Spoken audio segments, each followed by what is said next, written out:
চাই যে দুটো খেয়ে পড়ে যাতে আমি আমার বাবা মা শাশুড়ি ননদ দাদা বৌদি সবাই মিলে আমরা সুখে শান্তিতে থাকতে পারি।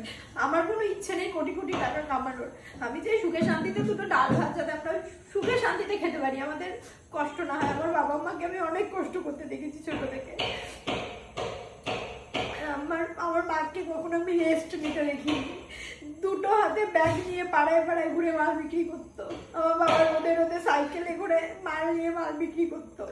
তো আমি ভেবেছিলাম আমি বড় হলে যদি কিছু করতে পারি, ইনকাম করতে পারি, আমি আমার একটা দোকান খুলে দেবো, আমার বাবা মা ওখানে বসে মাল বিক্রি করবে।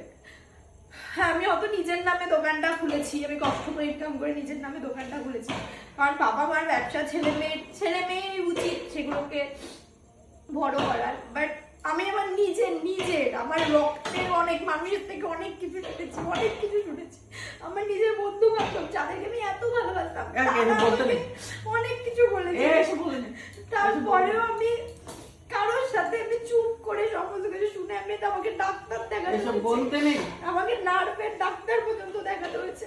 যাই হোক, তো আজকে প্রথম মাল ঢুকেছে, তোমরা আশীর্বাদ করো যাতে আমি অন্তত আমার পুরো পরিবারকে নিয়ে ভালোভাবে আমরা বাঁচতে পারি। আমার আর কিছুই চাই না, আমি যাতে ভালোভাবে সবাইকে নিয়ে হাসি খুশি বাঁচতে পারি, এটুখানি।